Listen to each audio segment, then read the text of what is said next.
नमां विष्णुपादाय कृष्णपृष्ठाय भूतले श्रीमते भक्तिवेदान्त स्वामिनिति नामिने नमस्ते सारस्वते देवे गौरवाणी प्रचारिणे निर्विशेष शून्यवादी पाश्चात्य देशतारिणे जय श्री कृष्ण चैतन्य प्रभु नित्यानंद श्री अद्वैत गदाधर श्रीवासादि गौरवृंदा हरे कृष्णा कृष्ण कृष्णा हरे हरे हरे राम राम हरे। Yes. So in our last session we closed the fifth chapter of Bhagavad Gita. So fifth chapter of Bhagavad Gita was entitled as. Anyone would like to share the name of fifth chapter of Bhagavad Gita?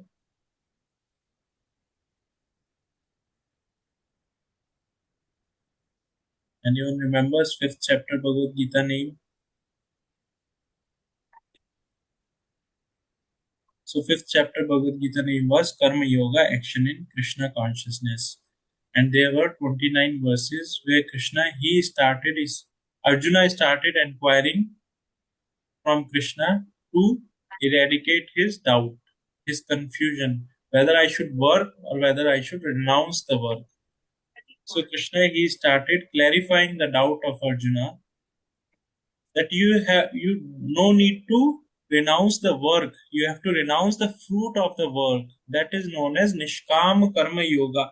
So Krishna, he explained about Nishkam Karma Yoga, and that Nishkam Karma Yoga is way easier than renouncing the work itself. Renouncing the fruits of work is superior than renouncing the work itself. That was the conclusion that Krishna made uh, to this question of Arjuna. Then Krishna explained how one can perform Nishkam Karma Yoga. How one can perform Nishkam Karma Yoga. Further, he explained who are the doer. There are three doers. For any activity to happen, there are three doers. Anyone would like to share who are the three doers? The doer, the time, Prabhuji, and the situation. Okay, anyone else? Yes. Satogun, Rajogun, and Tamogun. Not guna, doer. For any action to take place, there are three doers. So those three doers are Jiva, Prakriti, and Paramatma or Krishna, the Supreme Personality of Godhead. So ultimately, who is the getting the result for any action is Jiva. If you do any activity, whether good or bad, you get reaction of it. So who goes through the reaction, enjoying or suffering, is Jiva. So Jiva, if we see what Jiva is doing, Jiva is just desiring certain action to happen. Prakriti makes the arrangement under the supervision or direction of Paramatma or Supreme Personality of Godhead Krishna. So ultimately, if we see why Jiva suffers through pain or pleasure, is because Jiva made a desire for certain thing to happen. Prakriti made the arrangement to fulfill the desire of Jiva under the guidance of Supreme Personality of Godhead.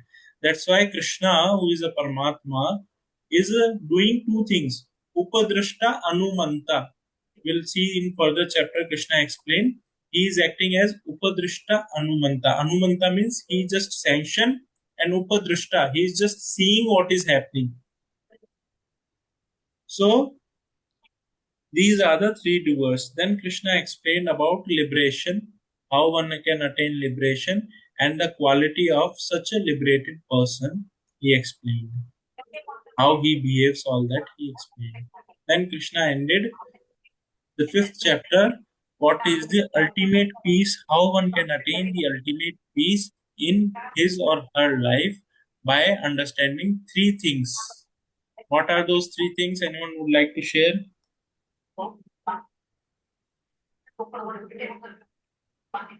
If one understands three things, one can get free from all anxiety. One will be very peaceful. Yes. Anyone?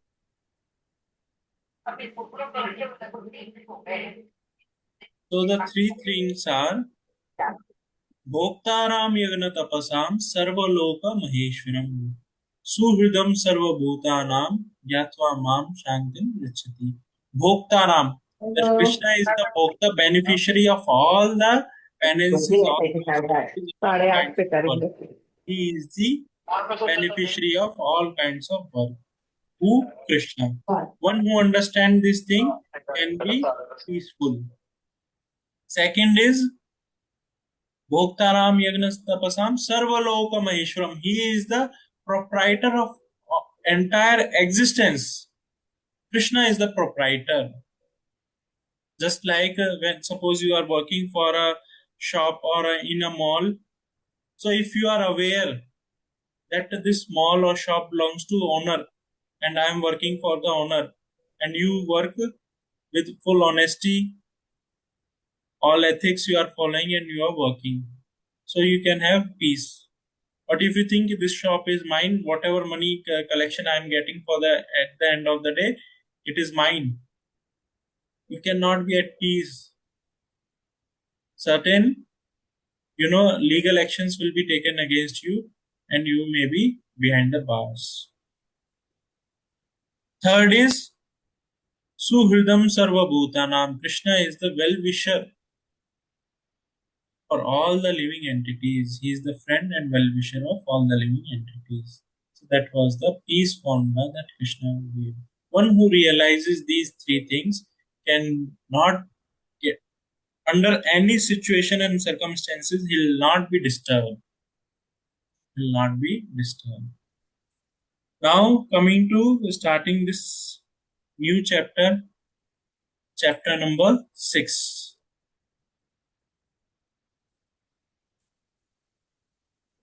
So this chapter number 6 is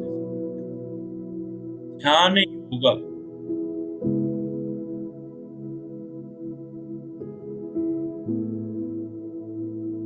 Sorry, Sankhya Yoga, or also known as Dhyana Yoga. Because in this chapter, Krishna is going to Dhyana Yoga only. Sankhya Yoga was second chapter. I think there is some problem with this PDF.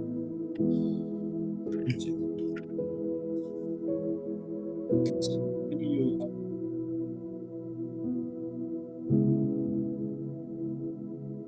Okay, chapter 6, Sankhya Yoga.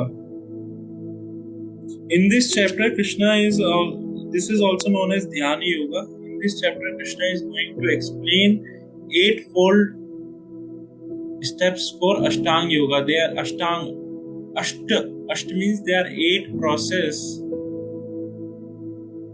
and that process is what to get into the Samadhi or Dhyana Yoga is Ashtanga Yoga. There are 8 processes, there are 8 steps to enter into the Samadhi, Dhyana Yoga. So that is what Krishna is going to explain in this chapter. And how he is going to start? He is going to start by differentiating or by mentioning how sannyasi and yogi, they are non-different from each other. How they are non-different from each other. And further Krishna will be mentioning how one can advance through detachment of work. Through detachment of work, how one can advance, that is what Krishna is going to explain. Further, Krishna will explain how one can give up the work.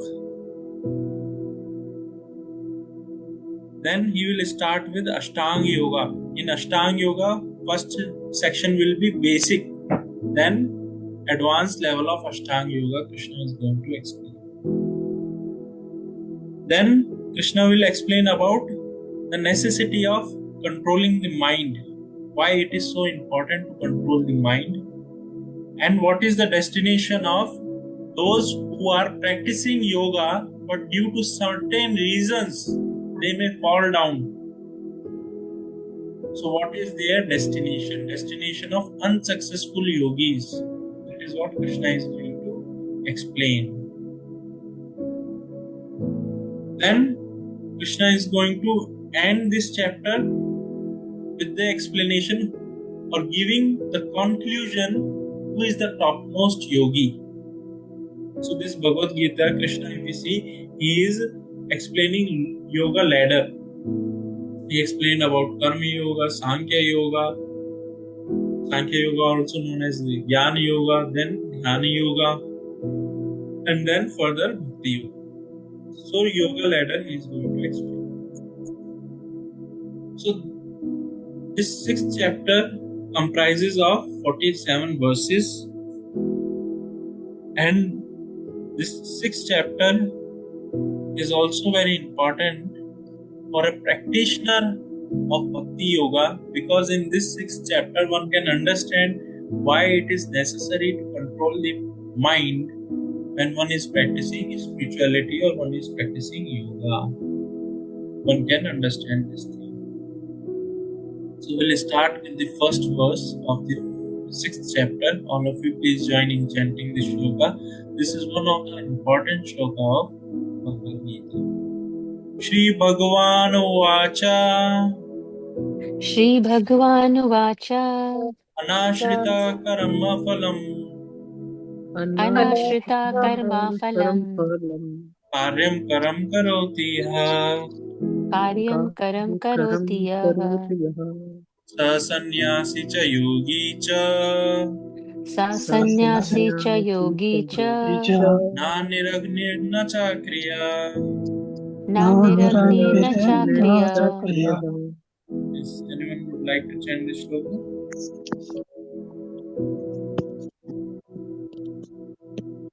Hare Krishna Prabhuji. Shri. Yes. Go ahead, Mataji. Go ahead. Please go ahead. Shri Bhagavan Vacha Anashrita Karma Phalam Karyam Karma Karoti Yah Sa Sanyasi Cha Yogi Cha Na Niragnir Na Chakriya. Wonderful. Yes, anyone else? Shri Bhagavan Uvacha Anashritah Karma Phalam Karyam Karma Karoti Yah Sa Sanyasi Cha Yogi Cha Na Nirgarnya Chakriyah. Wonderful. Yes, anyone else? श्रीभगवानुवाच अनाश्रितकर्मफलं कार्यं कर्म करोति यः स सन्न्यासी च योगी च न निराग्नि न चाक्रिय. Wonderful. Yes, anyone else?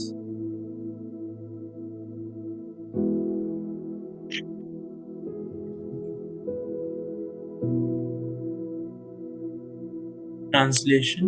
The Blessed Lord said, one who is unattached to the fruit of his work and who works as he is obligated is in renounced order of life. And he is the true mystic, not he who lights no fire, performs. So here, Krishna is giving the definition of a sannyasi or a yogi. So whereas in general, even Arjuna had a concept of a sannyasi is the one who does not work. He renounces all work. He simply goes to the forest, does nothing. That is what is a sannyasi is the general concept each one of us carry in our mind. What is that concept? That there is no need to do any kind of work. Leave away everything and go to the forest. That is, people in general understand as sannyasa or sannyasi. Whereas Krishna is giving the clear and very crisp definition of a person who is known as sannyasi. Not the one who wears the dress of a sannyasi, but a person, the actions he performs, with what kind of consciousness he performs the action, That is what make him or her make as a sannyasi. So here, if we understand, Krishna has mentioned two things. Na niragnir na chakriya. Agni, fire. Fire has two, primarily if we see, for two reasons fire used to lit by the people in general. First is, people light up the fire to cook their meal, food. To prepare food, you need fire. And second is, to perform the yagna, Agni Hotra Yagna, you have to light the fire. So primarily for these two reasons, fire has to be, ignited. Na chakriya. Second thing is kriya, means work or action. So here Krishna is mentioning a person who does not light fire and does not perform action or any work is not a sannyasi. He is not sannyasi. Neither he is a yogi. A true sannyasi, who is a true sannyasi? Anashrita, who is not dependent. Ashrita means depending. Anashrita is not dependent upon the fruit of his action. Karma phalam. Phalam means fruit, or karma means action. Who is independent upon the fruit of his action.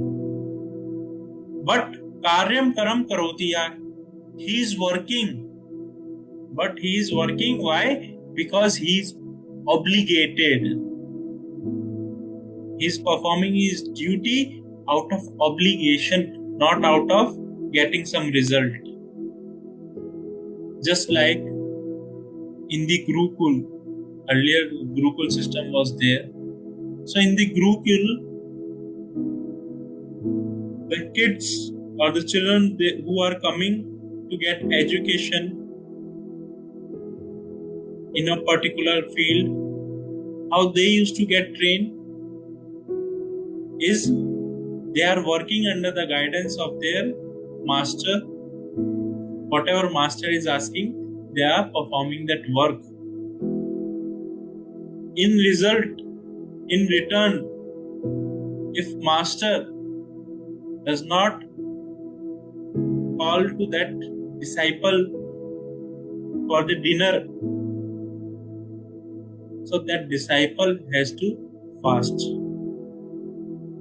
that day. Suppose second day also he did not call, second day also he will fast. Like that things will happen. Even though he may be doing very well in his services, but if his master has forgotten to call him, he has to fast. So why he is working? He may think that I am not getting even food. Why I have to work? He is working not to get something in return, but he is working because he is obligated to his master for the knowledge he is sharing. He is obligated. King is working because he is obligated towards the citizens. Brahmana is working because he is duty bound. He has duty. What is his duty? Patana Patan Yajan Yajan Dana Pratigraha. Patana Patan, he will read the scriptures, and his duty is to share with others, to make them understand the purport of the scriptures. That is his duty. Patana Patan Yajana Yajan. He will do the service or worship of the deities to the Lord. He will make others also serve or worship the Lord, the Supreme Lord, how to serve Him. He will inspire, he will also share how one can serve the Supreme Lord easily. Patana Patan Yajana Yajan Dana Pratigra. such a person is obliged, he is eligible to receive dana, donations or charity. And when it is in excess, he has to do pratigraha, he has to give away for a cause, for Krishna conscious cause, he has to give away. That is the quality of a Brahmana. So that Brahmana is working out of obligation, not out of getting something in return. Okay. We'll read the purport, then we will understand more in detail. In this chapter, the Lord explains that the process of eightfold yoga system is a means to control the mind and senses. However, this is very difficult for people in general to perform, especially in the age of Kali. Although the eightfold yoga system is recommended in this chapter, the Lord emphasizes that the process of karma yoga or acting in Krishna consciousness is better. How acting in Krishna consciousness is better? Here, eightfold yoga system is what? To meditate upon that Supreme Personality of Godhead. Whereas Prabhupada is mentioning here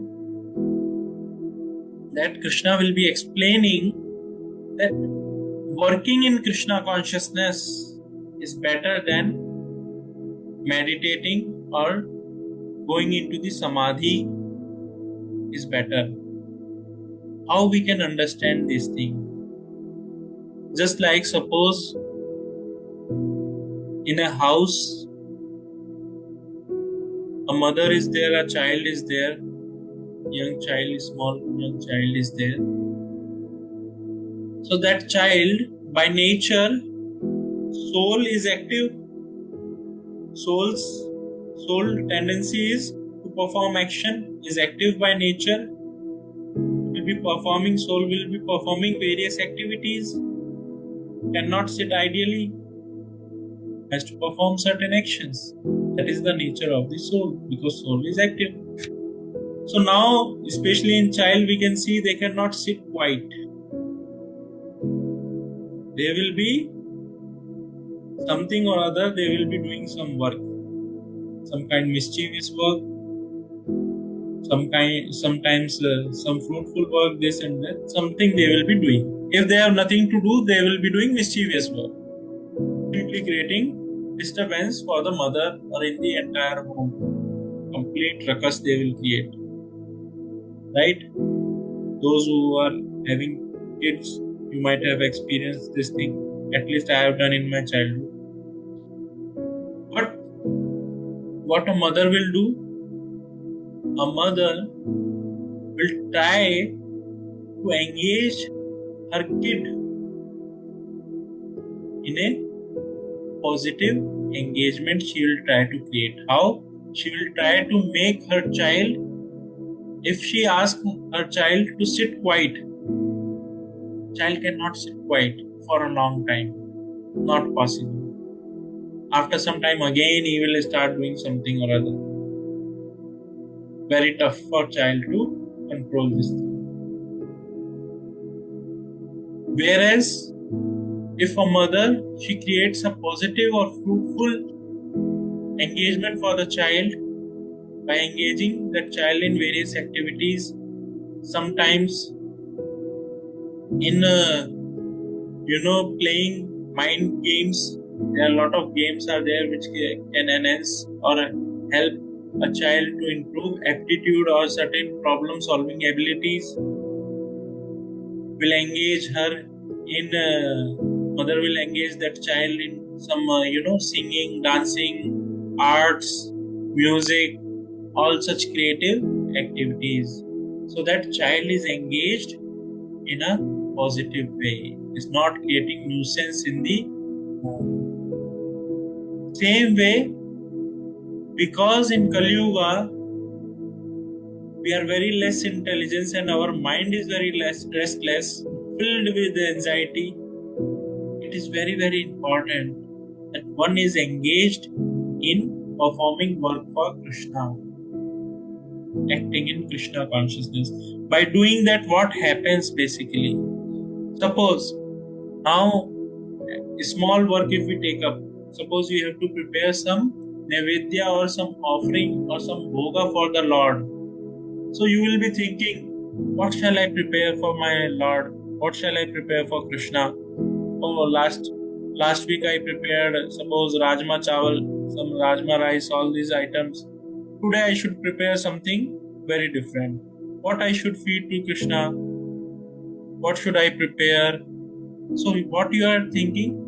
You are training your mind in thinking for Krishna. Your thoughts are getting aligned with Krishna. You are bringing Krishna as the center of all your activities.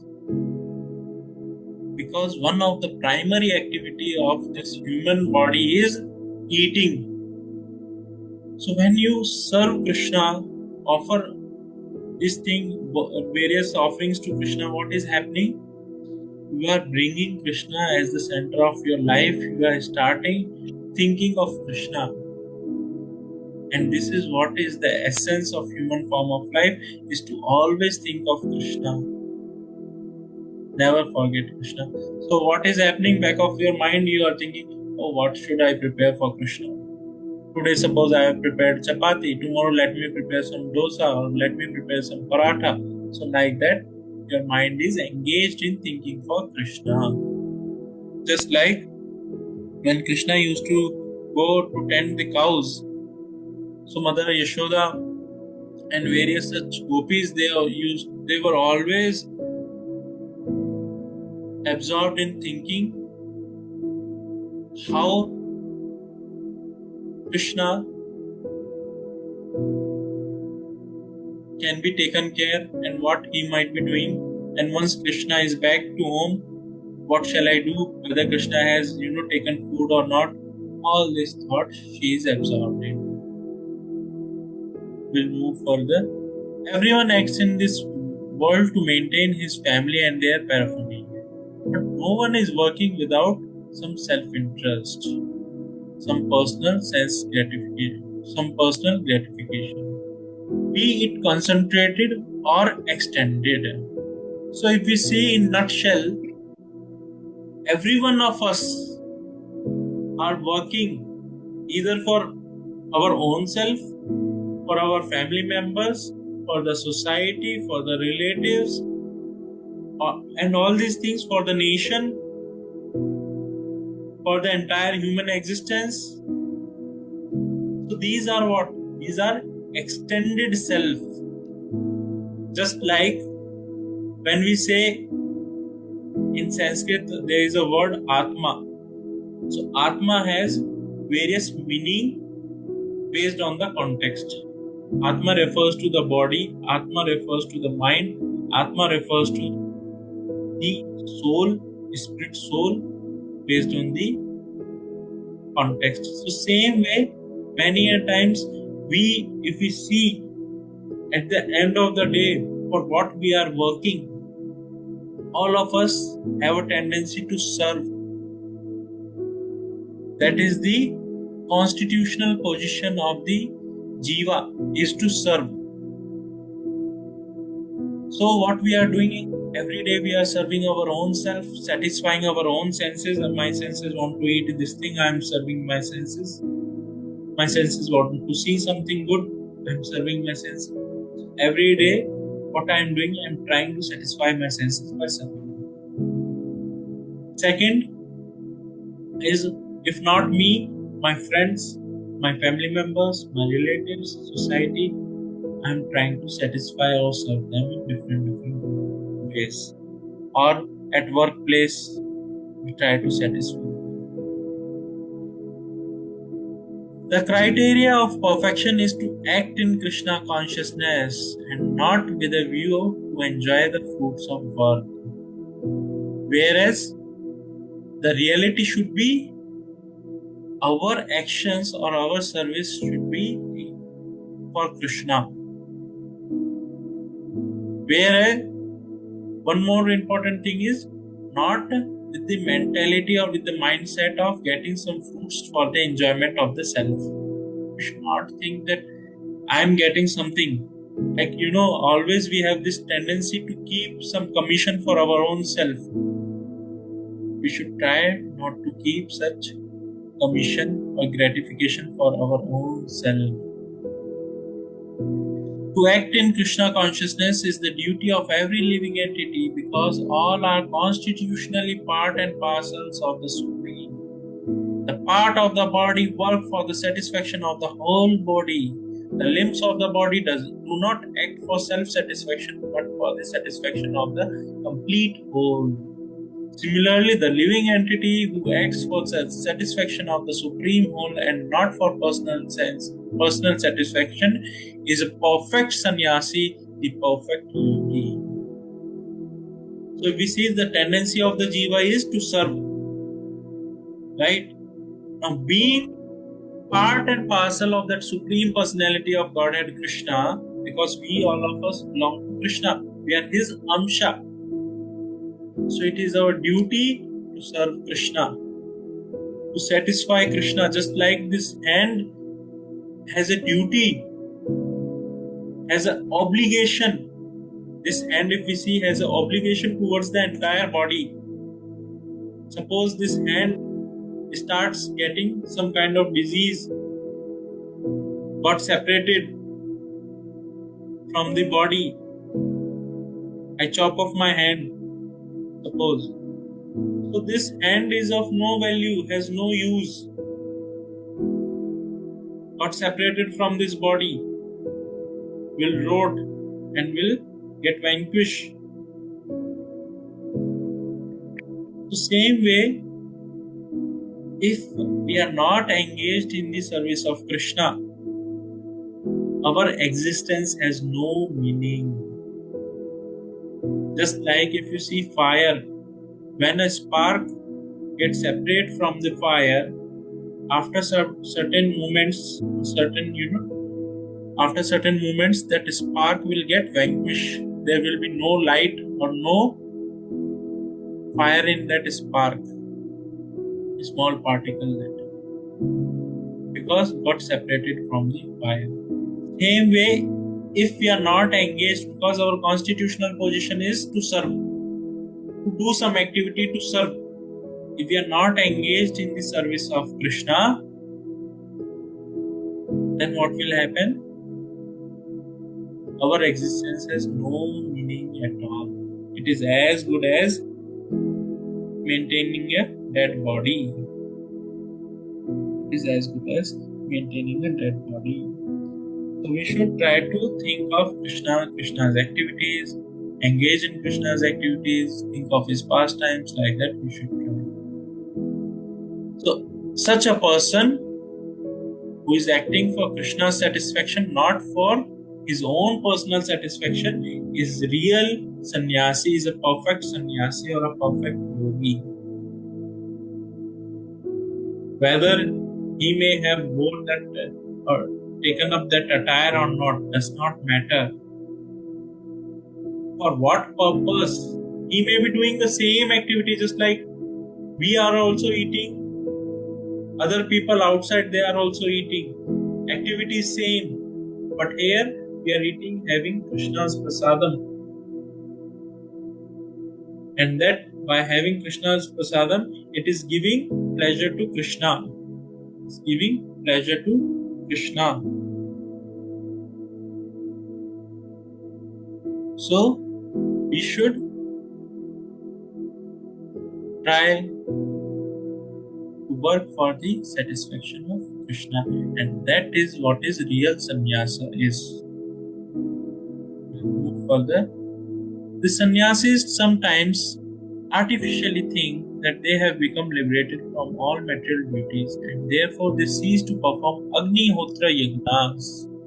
But actually, they are self-interested because their goal is becoming one with the personal Brahman. Such a desire is greater than any material desire, but it is not without self-interest.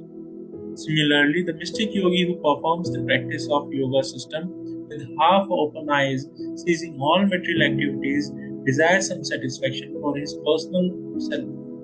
But a person acting in Krishna consciousness works for the satisfaction of the whole, without self-interest. A Krishna conscious person has no desire for self-satisfaction. His criterion of success is satisfaction of Krishna. Thus, he is perfect. He is the perfect sannyasi or yogi. Lord Chaitanya, the highest perfectional symbol of renunciation, prays in this way. Na dhanam na janam na sundarim kavitam va jagadish kamaye mam janmani janmishware bhaftat bhaktir ahituki vai. O Almighty Lord, I have no desire to accumulate wealth, nor to enjoy beautiful women, nor do I want any number of followers. What I want only is the causeless mercy of your devotional service in my life, birth after birth. So Chaitanya Mahaprabhu, who has given the principle of bhakti, how bhakti has to be practiced, he has set up how one can perform the bhakti. He is saying that I just want your devotional service. I just want to serve you. This is what I want, my Lord. I does not desire anything else. I does not desire anything else. So if we see here, Prabhupada has mentioned one very interesting thing. A Krishna conscious person has no desire for self-satisfaction. His criterion of success is satisfaction of Krishna. Whether Krishna is pleased or not, that is the satisfaction, that is the criteria of success. Once when Prabhupada he was in America, and he conducted a very grand big program which was covered by New York Times and various such reputed news papers and all.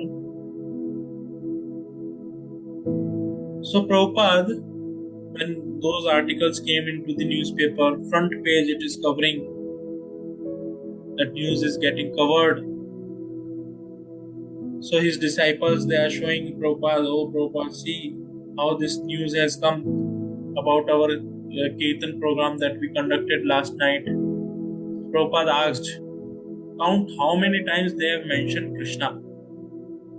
In the news article, how many times they have mentioned Krishna. So they counted these many times. Prabhupada said, now this is sufficient. This news article, this many times it includes Krishna's name, it is sufficient, because when people are reading this news, they are chanting Krishna's name, they are chanting Krishna's name, they will get Krishna's blessing without any doubt. So the more number of time Krishna name is there in the news article, the more effective it will be.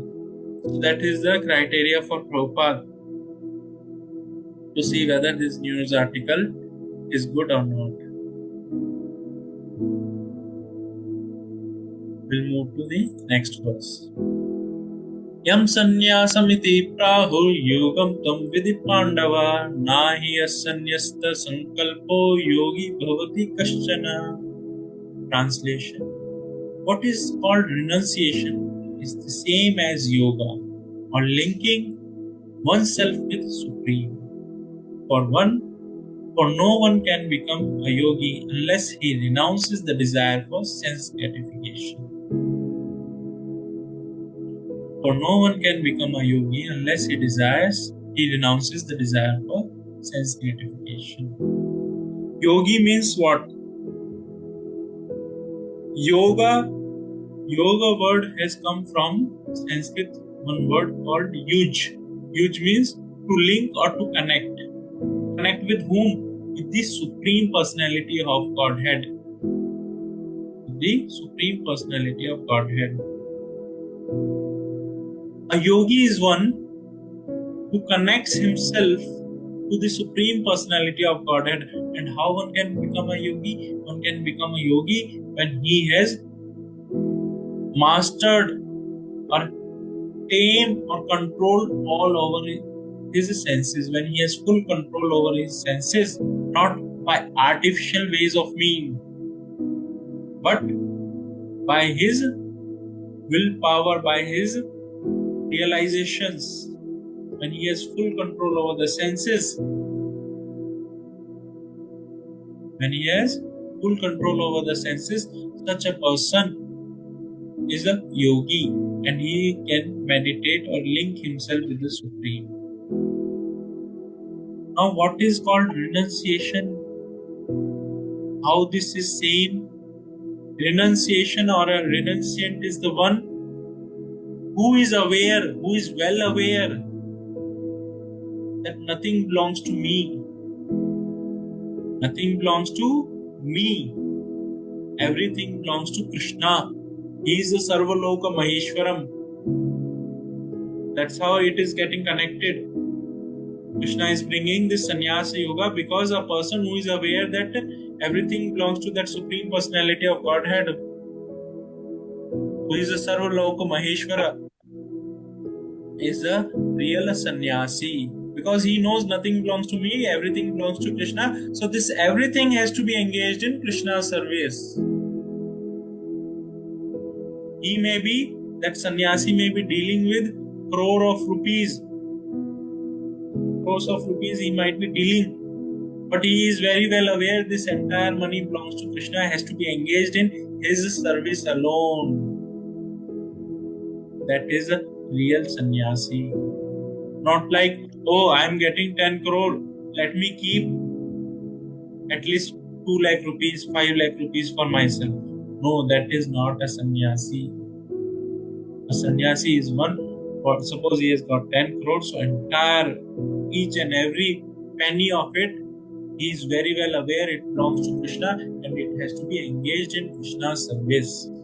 That is a real sannyasi. So if we see, by and large, there is no difference between a sannyasi or a yogi. Because yogi, he has controlled all over his senses and he is engaged, his mind, all his activities in Krishna's service, meditating upon Krishna, not engages his own senses for his own gratification. He is not engaging his senses for his own gratification. He is engaging everything for Krishna's service. Same way, sannyasi or a renunciant, he is also very well aware that everything belongs to Krishna and he is engaging everything in Krishna's service. If we see, by and large, there is no difference between a yogi and a real sannyasi, because both are completely engaged in the service of that Supreme Personality of Godhead. We'll read the purport and then we will try to understand. Real sannyasi or a bhakti means that one should know his constitutional position as the living entity and act accordingly. The living entity has no separate independent identity. He is the marginal energy of the Supreme. When he is trapped by a material nature energy, he is conditioned. And when he is Krishna conscious or aware of his spiritual energy, then he is in his real and natural state of life. Therefore, when one is in complete knowledge, one sees all material sense gratification or renounce all kinds of sense gratificatory activities. This is practiced by the yogis who restrain the senses from material attachment. But a person in Krishna consciousness has no opportunity to engage his senses in anything which is not for the purpose of Krishna. Therefore, a Krishna conscious person is simultaneously a sannyasi and a yogi. The purpose of knowledge of restraining the senses as prescribed in the jnana and yoga process is automatically served in Krishna consciousness. So a Krishna consciousness, a devotee, if we see, he is a sannyasi also, he is a yogi also. How? He is a yogi because all his senses he is engaging in Krishna's service.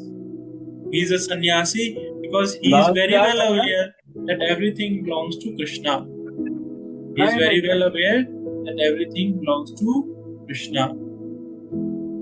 So a Krishna conscious person or a bhakti yogi is a real sannyasi, a real yogi.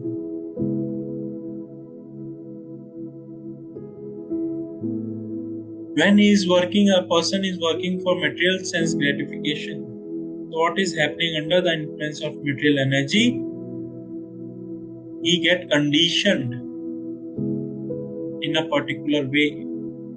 Conditioned means, just like if we try to understand, scriptures are saying this material world is Bhavsagra, is ocean of miseries, is ocean of miseries, is like a Davanala, is like a forest fire where we have been entrapped.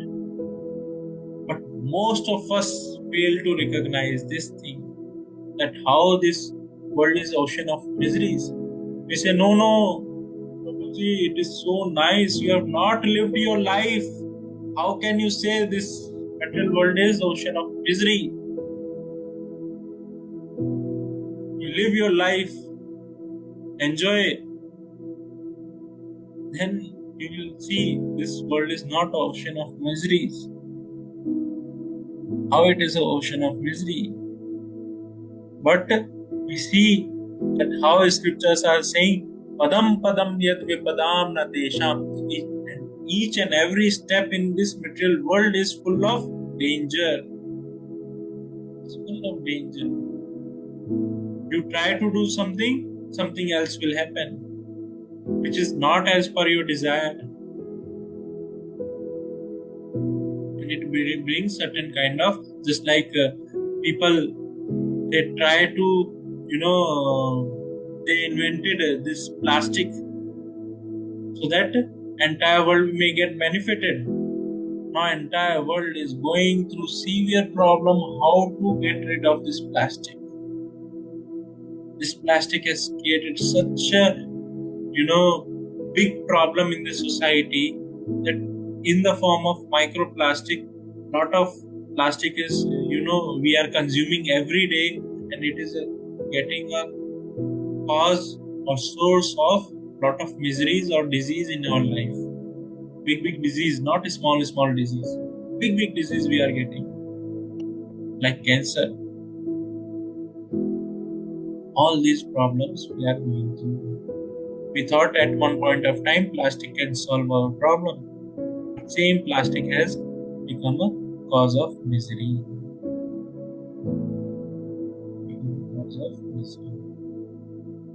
That is the position or the reality of this material existence. Whatsoever we may try to do, we cannot be happy here. We cannot be happy here. If one is unable to give up the activities of his selfish nature, then jnana and yoga are of no avail. The real aim is for a living entity to give up all selfish satisfaction and to be prepared to satisfy the Supreme. A Krishna conscious person has no desire for any kind of self-employment. He is always engaged for the enjoyment of Supreme. A Krishna conscious person has no desire for any kind of sense and self-enjoyment. He is always engaged for the enjoyment of the Supreme. One who has no information of Supreme must therefore be engaged in self-satisfaction, because no one can understand on the platform of inactivity. All these purposes are perfectly served by practice of Krishna consciousness. By practicing Krishna consciousness, you will see it caters everything. It caters everything. Our senses are under control. We have knowledge. We are performing action. So everything is in line. That's why at the end of this chapter of Bhagavad Gita, Krishna is concluding with a very important verse. Is that is mentioning how this bhakti yogi, they are the topmost. They are the topmost. With that, Krishna is concluding this chapter. is mentioning. I'll just read out that verse. Krishna is mentioning that yoginam api sarvesham madgatarantar atmana shraddhavan bhajate yo mam same yukto tamomataha.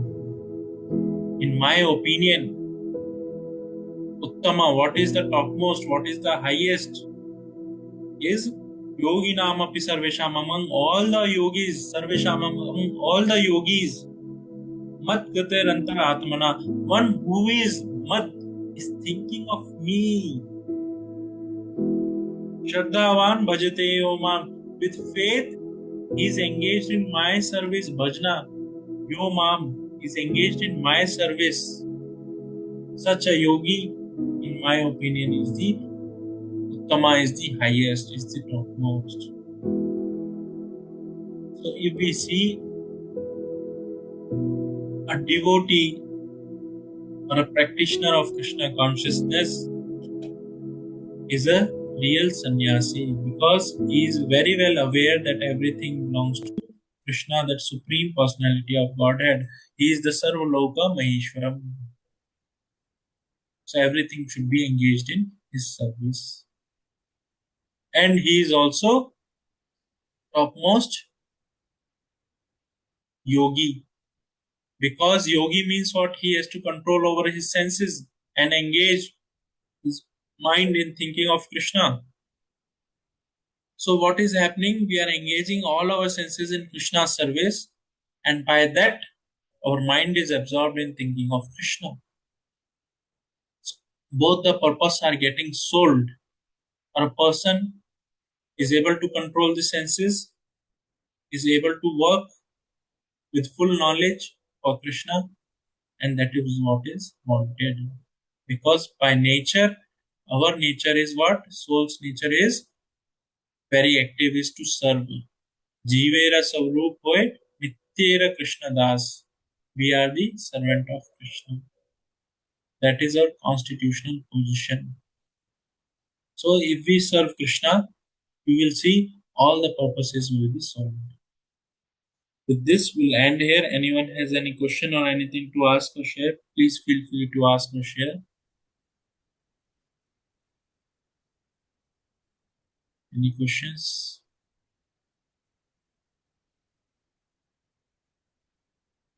Okay. So with this, we'll end here. Srimad Bhagavad Gita ki जय जय हरे Prabhupada Krishna ki जय जय Hare हरे Krishna. Krishna Hare Hare Krishna Krishna हरे प्रभु कृष्ण प्रभु जी हरे Hare हरे कृष्ण कृष्ण प्रभु प्रभु कृष्ण प्रभु जी।